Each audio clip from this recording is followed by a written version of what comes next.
आज की हमारी जो चर्चा होगी वो लोक प्रशासन की प्रकृति के बारे में होगी। लोक प्रशासन की प्रकृति कैसी है या उसका स्वरूप कैसा है। तो बहुत सारे विद्वानों का मानना है कि लोक प्रशासन को हम कला कह सकते हैं, लोक प्रशासन को हम विज्ञान कह सकते हैं। ये दोनों में बहुत ज़्यादा मतभेद है। कुछ कला को महत्व देते हैं विद्वान, कुछ विज्ञान को महत्व देते हैं। तो इनमें बहुत ज़्यादा मतभेद है। तो आइए आज की वीडियो में हम यही क्लियर करेंगे कि लोक प्रशासन में कला क्या है और लोक प्रशासन में विज्ञान क्या है। तो आइए सबसे पहले हम जानते हैं लोक प्रशासन कला। तो कला से मतलब क्या होता है, यहाँ हमने लिख रखा है कि कला से अभिप्राय, यानी कि कला हम किसे कहते हैं। तो हम ये पाएंगे कि कला वो चीज़ होती है जो हमें क्या होती है, व्यवस्थित अभ्यास है। कला क्या है, व्यवस्थित अभ्यास है और ज्ञान को यथार्थ जीवन में व्यवहार में लाना कला का अपना कौशल होता है और व्यवस्थित ढंग से वह क्या होती है, व्यवहार में आती है। तो हम इसको इस तरह से समझ सकते हैं, कला वह चीज़ होती है जो हमको निरंतर व्यवस्थित अभ्यास से आती है, क्रमबद्ध अभ्यास से आती है। मान लीजिए कला क्या है, उदाहरण के तौर पर मैं आपसे बताऊं तो अगर जो हम साइकिल चलाना सीख रहे हैं, एक छोटा सा उदाहरण, तो साइकिल चलाना भी एक कला है, वो भी एक स्किल है। तो वो साइकिल चलाना हमें आया कहाँ से, तो व्यवस्थित अभ्यास से आया, लगातार अभ्यास से आया। हम कोई टीचर है आपको पढ़ा रहा है, तो वह कैसे पढ़ा रहा है, तो वो टीचर आज बेहतर पढ़ा रहा है तो उसके पीछे वो व्यवस्थित उसका अभ्यास रहा है, लगातार कई वर्षों का वो पढ़ाने का अभ्यास रहा है। उस अभ्यास से आज वह टीचर बेहतर तरीके से पढ़ा पा रहा है। तो कला वह चीज़ है, किसी भी मामले को लेकर के, चाहे लोक प्रशासन को लेकर के अभ्यास की बात हो, चाहे एजुकेशन टीचिंग को लेकर के अभ्यास की बात हो, या किसी अन्य स्किल में अभ्यास की बात हो, तो अब कला से अर्थ यही होगा कि कला अभ्यास से आती है। और ज्ञान जो होता है आपके भीतर, कोई भी ज्ञान, उसको जब हम उस ज्ञान को अपने व्यवहारिक जीवन में उसको उतार देते हैं तो वो कौशल का रूप ले लेती है और व्यवस्थित ढंग से वो व्यवहार में आती है। अब कुछ विचारक इसकी परिभाषा दे रहे हैं। एक विचारक है जिनका नाम है ग्लैडन। ग्लैडन क्या कहते हैं, ये कहते हैं कला में ज्ञान की आवश्यकता होती है। कला में किसकी आवश्यकता होती है, ज्ञान की आवश्यकता होती है, किंतु यह सिद्धांत की अपेक्षा अभ्यास से आती है। हालांकि ज्ञान इसमें चाहिए लेकिन कला में क्या चाहिए, अभ्यास चाहिए। मोस्ट चीज अभ्यास है। अब हम लोक प्रशासन कला है, इस पे ये तो था, अभी हमने जो चर्चा किया था लोक कला कहते किसे हैं। अब हम ये जानेंगे लोक प्रशासन में कला। तो यहाँ पर हमने लिख रखा है, लोक प्रशासन के अनेक विद्वानों ने लोक प्रशासन को कला माना है। प्रशासन का अभिप्राय या मतलब किसी विशेष उद्देश्य को पूरा करने हेतु विभिन्न व्यक्तियों से काम करवाना और काम लेना है। यानी कि कला वो चीज होती है, मान लीजिए प्रशासन में हम किसी विशेष उद्देश्य की पूर्ति के लिए अगर जो हम व्यक्तियों से अपना काम करवा लेते हैं, काम निकलवा लेते हैं, तो यही समझ लीजिए कि लोक प्रशासन में कला है। हमें लोगों से अपना काम निकालने आना चाहिए, उसको हम क्या कहते हैं, कला की श्रेणी में रखेंगे। अब एक विचारक है जिनका नाम है व्हाइट महोदय क्या कहते हैं, व्हाइट कहते हैं कि लोक प्रशासन असल में विज्ञान है या नहीं। वो कहते हैं कि लोक प्रशासन विज्ञान है या नहीं भविष्य में निर्णय के लिए छोड़ देना चाहिए, लेकिन या परंतु वर्तमान में ये कहते हैं कि लोक प्रशासन क्या है, यह कला ही है। मतलब लोक प्रशासन भविष्य में विज्ञान होगा कि नहीं होगा ये भविष्य की बात है, लेकिन अगर जो आज के समय की बात की जाए तो लोक प्रशासन क्या है, कला है। आइए बढ़ते हैं कुछ अन्य महत्वपूर्ण चीज़ों की तरफ। यहाँ हमने लिख रखा है, लोक प्रशासन को निम्न तर्कों के आधार पर कला कहा जा सकता है, कला माना जा सकता है। अब वो कौन कौन सा नियम है जिसके तर्क के आधार पर हमने कला माना है, तो हमने एक बात कहा है कि सर्वमान्य सिद्धांत। अब सर्वमान्य सिद्धांत क्या है? तो कह रहा है सर्वमान्य सिद्धांत प्रत्येक कला कतिपय सर्वमान्य सिद्धांत होता है। कला जो होता है वो क्या होता है? सर्वमान्य सिद्धांत होता है जिस पर वह आधारित होती है।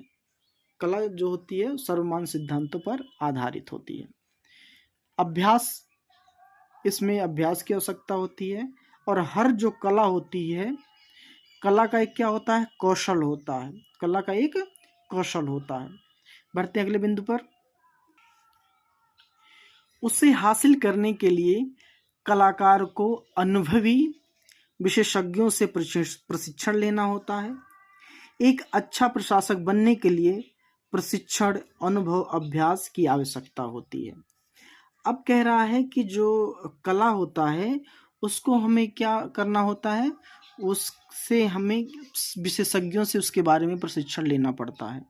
मान लीजिए अगर जो आप प्रशासनिक अधिकारी बन रहे हैं, आपने यूपीएससी की परीक्षा क्लियर कर ली, तो आपको सीधे ना आईपीएस बना दिया जाएगा, ना ही सीधे किसी जिले का डीएम बना दिया जाएगा, बल्कि वो क्या किया जाएगा? सबसे पहले आपको आईएएस बनने के लिए या आईपीएस बनने के लिए अधिकारियों द्वारा प्रशिक्षण दिया जाता है। अधिकारियों के द्वारा प्रशिक्षण दिया जाता है। अब ये प्रशिक्षण कहाँ होता है? आप सभी लोग जानते होंगे, वो होता है मसूरी में प्रशिक्षण दिया जाता है। और उसके बाद हम सीधे डीएम नहीं बनते हैं, हमें किसी कोई डिस्ट्रिक्ट मजिस्ट्रेट नहीं बनाया जाता है, किसी डिस्ट्रिक्ट का एसपी नहीं बनाया जाता है।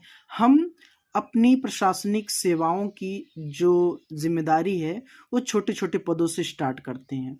कभी कभी किसी भी आईएएस को ब्लॉक डेवलपमेंट ऑफिसर बनाया जाता है, किसी को एसडीएम बना दिया जाता है, अन्य छोटे छोटे पदों पर सबसे पहले उनकी नियुक्ति की जाती है, इसलिए ताकि वह पूरी तरह से प्रशिक्षण ले लें। आईपीएस को सीधे एसपी नहीं बनाया जाता है, उसको किसी थाने पर अभ्यास के लिए, प्रशिक्षण के लिए भेजा जाता है। तो धीरे धीरे लोग चीज़ों को सीखते सीखते वो चीज़ों को करते हैं। खैर, अब थर्ड पॉइंट की हम बात करेंगे तो विशेष रुचि और गुण की ज़रूरत होती है। अब कला में क्या होता है कि विशेष रुचि आपकी हो और गुण भी हो, तभी आप उस कला में अपना पूरा अपना सारा गुणवत्ता दे पाएंगे। जैसे कि यहाँ हमने लिखा है, एक कुशल प्रशासक बनने के लिए विशेष रुझान और गुण की आवश्यकता होती है। मान लीजिए अगर जो सचिन तेंदुलकर को कह दिया जाए कि आप फुटबॉलर बन जाइए, तो उनकी रुचि फुटबॉलर में नहीं है बल्कि क्रिकेटर में, वो फुटबॉलर नहीं बन सकते। या ये कह दिया जाए कि आप एक्टर बन जाइए अमिताभ बच्चन की तरह, तो एक्टर बन नहीं सकते, क्योंकि उनकी जो रुचि है वह एक्टिंग की रुचि नहीं है। एक्टिंग की रुचि अमिताभ जी के भीतर है और क्रिकेटर की रुचि सचिन जी के भीतर है। खैर, इसके लिए हमने बहुत आसान भाषा में आपको समझाने का प्रयास किया है। उसके लिए विशेष रुचि भी होनी चाहिए और उस तरह के गुण भी आपके भीतर होने चाहिए, तभी आप एक बेहतर प्रशासक बन सकते हैं। और ये सारी चीज़ें कला से संभव है। बढ़ते हैं कुछ अन्य, अगर जो हम विचारकों की बात करें तो प्लेटो का नाम आप सब जानते हैं। प्लेटो ने प्रशासन को क्या कहा है? कला कहा है। और दार्शनिक राजा के कुछ विशेष गुण भी बताए हैं। अगर जो हम इस तरह बात करें कौटिल्य के बारे में, तो कौटिल्य ने भी अपनी रचना अर्थशास्त्र में राजा के कुछ विशेष गुणों की बात कहता है। वो विशेष गुणों की बात वो भी करता है। मैकियावेली की बात करें तो मैकियावेली भी अपनी पुस्तक द प्रिंस में इस तरह के प्रशासक के गुणों की बात करता है, राजा के गुणों की बात करता है। और जो कला है वो कह रहा है, कला यह विकास की प्रक्रिया है। कला क्या है? विकास की प्रक्रिया है। जैसे अन्य कलाओं का क्रमिक विकास होता है, ठीक उसी प्रकार से लोक प्रशासन का भी धीरे धीरे विकास हुआ है और अभी हो भी रहा है। जैसे कोई कला धीरे धीरे धीरे धीरे विकसित होती है, तो उसी तरह से लोक प्रशासन का भी धीरे धीरे विकास हुआ है और अभी हो भी रहा है। अगर जो हम वही क्रिकेटर की कला की हम बात कर लें या फिर किसी आईएएस की हम कला की बात करें, तो अगर जो अचानक किसी यूपीएससी की परीक्षा टॉप किए हुए स्टूडेंट को जो सीधे डीएम बना दिया जाए, जिले का मालिक बना दिया जाए, तो वह पूरी तरह से जिले को चलाने में अक्षम रहेगा, क्योंकि वह परीक्षा पास किया, लेकिन जो एक जिले को चलाने का जो कला उसके अंदर होना चाहिए वह अभ्यास से आएगा, वह प्रशिक्षण से आएगा। तो अभ्यास क्या है? कला का ही रूप है और कला अभ्यास से ही आती है। बढ़ते हैं विज्ञान और कला के बारे में हम बात करते हैं, विज्ञान और लोक प्रशासन के बारे में बात करते हैं। अब कह रहा है यहाँ पर, क्या लोक प्रशासन एक विज्ञान है? तो यहाँ पर सामाजिक विज्ञान के अन्य विषय जैसे हैं राजनीति शास्त्र है, अर्थशास्त्र है, इतिहास है, इन सभी आदि विषयों की भांति लोक प्रशासन को, विज्ञान की यहाँ पर बात हो रही है, अब कला की बात समाप्त हो गई, अब विज्ञान की बात हो रही है। लोक प्रशासन को भी भौतिक, रसायन और गणित के समकक्ष विज्ञान मानने का सिद्धांत प्रतिपादित किया गया, परंतु ये बहुत ही विवाद उत्पन्न हो गया। अब मान लीजिए हम सामाजिक विज्ञान को अगर जो हम केमिस्ट्री से तुलना करें, अगर जो हम बायोलॉजी से, अगर जो हम फिजिक्स से तुलना करें, अगर जो हम मैथ से तुलना करें, तो यह विवाद की स्थिति होगी ही होगी। कैसे होगी? मान लीजिए कि जो फिर हम अगर जो बात करें मैथ के बारे में, तो अगर जो 2 दूना 4 इंडिया में होता है तो 2 दूना 4 अमेरिका में भी होता होगा। 2 दूना 4 अगर जो भारत में होता है तो 2 दूना 4 ब्रिटेन में भी होता होगा। तो ये अगर जो हम भौतिकी विज्ञान की बात करें तो न्यूटन के गुरुत्वाकर्षण का बल हम सभी लोग जानते हैं। अगर जो कोई चीज़ ऊपर से नीचे गिरती है, ऊपर फेंकी जाए तो नीचे आती है, भारत में भी आती है, और अगर जो कोई चीज़ अमेरिका में नीचे से ऊपर फेंकी जाए तो वो भी एक निश्चित समय में ज़मीन पर वापस आती है। तो गुरुत्वाकर्षण का नियम जो है वो भारत में भी वही है और अमेरिका में भी सही है। तो हम बात कर रहे हैं, तो जो विज्ञान के जो नियम, जो रूल हैं, वो हर जगह लागू होते हैं, लेकिन सामाजिक विज्ञानों के जो नियम हैं वो हर जगह लागू नहीं होते हैं। बहरहाल अब हम विज्ञान के अर्थ को समझेंगे। विज्ञान ज्ञान की वह शाखा है जो तथ्यों को व्यवस्थित रूप से सजोती है। और आपने विज्ञान की परिभाषा बहुत छोटे क्लास में पढ़ी होगी, सुसंगठित सुव्यवस्थित ज्ञान, सुसंगठित सुव्यवस्थित क्रमबद्ध ज्ञान को विज्ञान कहते हैं। आसान परिभाषा है, हम सबने इसको रटा है। खैर, अब बढ़ते हैं अगले बिंदु पर। यहाँ कह रहा है लोक प्रशासन को विज्ञान न मानने के कारण, क्यों लोक प्रशासन को विज्ञान नहीं माना जा सकता? तो यहाँ पर कह रहा है अनेक विद्वान लोक प्रशासन को विज्ञान नहीं मानते। कौन कौन से नहीं मानते हैं? तो मोरिस कोहेन है, फाइनर है, ओरविक है, एल.डी. व्हाइट है। इन लोगों ने लोक प्रशासन को विज्ञान नहीं माना है, ना इसे भविष्य में स्थगित करने की सलाह दी है।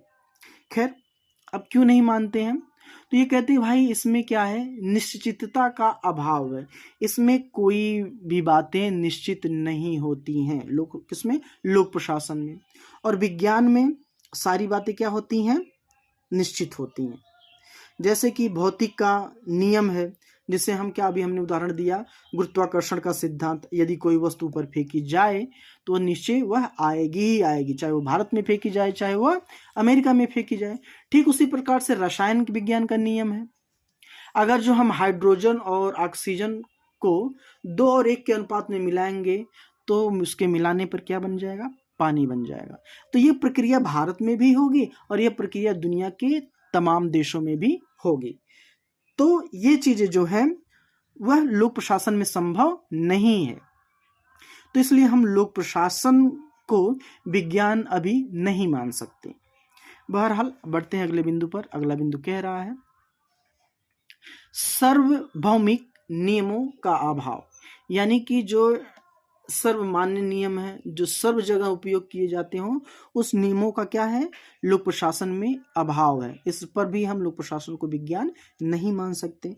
यहाँ पर कह रहा लोक प्रशासन के क्षेत्र में सर्वसम्मत सिद्धांतों का क्या है, अभाव रहा है। उर्विक, हेनरी फ्योल, टेलर, बिलोबी, स्टेन, ये सारे जो विचारक हैं, इन्होंने समय समय पर सर्व सिद्धांत की चेष्टा की, परंतु दूसरे सिद्धांत को स्वीकार करने को तैयार नहीं हुए। इन लोगों ने क्या किया, विज्ञान कहने का चेष्टा किया, लेकिन दुनिया के तमाम राजनीति विज्ञान के लोक प्रशासन के विद्वानों ने इनकी चेष्टाओं को नकार दिया। बढ़ते हैं नेक्स्ट पर। नेक्स्ट कह रहा है पर्यवेक्षण तथा तथ्य परीक्षण का अभाव। विज्ञान में पर्यवेक्षण तथा प्रयोग हम करने के लिए हम क्या करते हैं, विज्ञान में खोज करने के लिए हम प्रयोगशाला का सहारा लेते हैं, लेकिन वैसा लोक प्रशासन में संभव नहीं है। प्रयोग हम कैसे करते हैं, वो प्रयोगशाला में बैठ करके, लेकिन यह लोक प्रशासन में संभव नहीं है। आशा करता हूँ कि आपको वीडियो पसंद आया होगा। वीडियो पसंद आया हो तो एक बार फिर से कह रहा हूँ, चैनल को सब्सक्राइब, लाइक, शेयर जरूर करिएगा।